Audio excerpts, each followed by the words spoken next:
Hello YouTube viewers, அனைவருக்கும் உங்கள் NG சிவகுமாரின் அன்பு வணக்கம். வாழ்க வையகம், வாழ்க வளமுடன். இன்றைக்கி நாம் பார்க்க போகிற ஒரு தகவல் இருமல், cough and cold, the chest cough and cold, running nose. இதற்கு நம்ம எளிமையான ஒரு தீர்வு நாட்டு வைத்தியத்தில் இருக்குது. அதை பற்றி இப்போ பார்க்க போகிறோம். அதுக்கு முன்னால் நம்ம சாப்பாட்டில் அதிகமான அளவு சிறிய வெங்காயம், அதாவது சாம்பார் வெங்காயம் மற்றும் கருமிளகை சேர்த்துக்கணும். சேர்த்துக்கிட்டால் இந்த வைத்தியத்துக்கு சப்போர்ட் பண்ணதாக இருக்கும், நல்லா கேட்கும் நம்ம சொல்ல போகிற இந்த வைத்திய முறைக்கு. இப்போ இதுக்கு நம்ம நாட்டு மருந்து கடையில் நான் சொல்ல போகிற சில பொருட்களை வாங்கிக்கணும். ஒரு 9 பொருட்கள் இருக்குது, அதை சொல்கிறேன், நோட் பண்ணிக்கோங்க. அதாவது அக்கரா,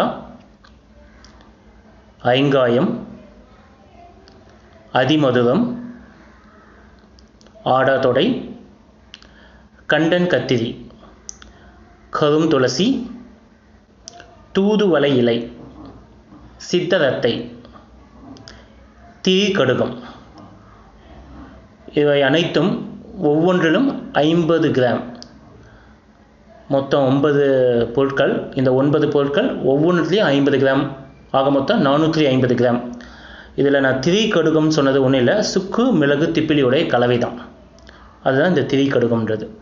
இந்த 450 கிராமை நம்ம ஒரு டப்பாவில் போட்டு நல்லா மிக்ஸ் பண்ணிவிட்டு, எல்லாமே பொடியாக தான் இருக்கும், இந்த பொடி எல்லாத்தையும் மிக்ஸ் பண்ணிவிட்டு, காலை ஒரு டீஸ்பூன் வெந்நீர் அல்லது மோர், மாலை அதேமாதிரி ஒரு டீஸ்பூன் வெந்நீர் அல்லது மோர் அதில் கலந்து 10 நாட்களுக்கு நம்ம சாப்பிட்டுட்டு வந்தோன்னா முற்றிலுமாக இந்த இருமல், இந்த காஃப் அண்ட் கோல்ட்லேருந்து நம்ம விடுதலை அடையலாம்.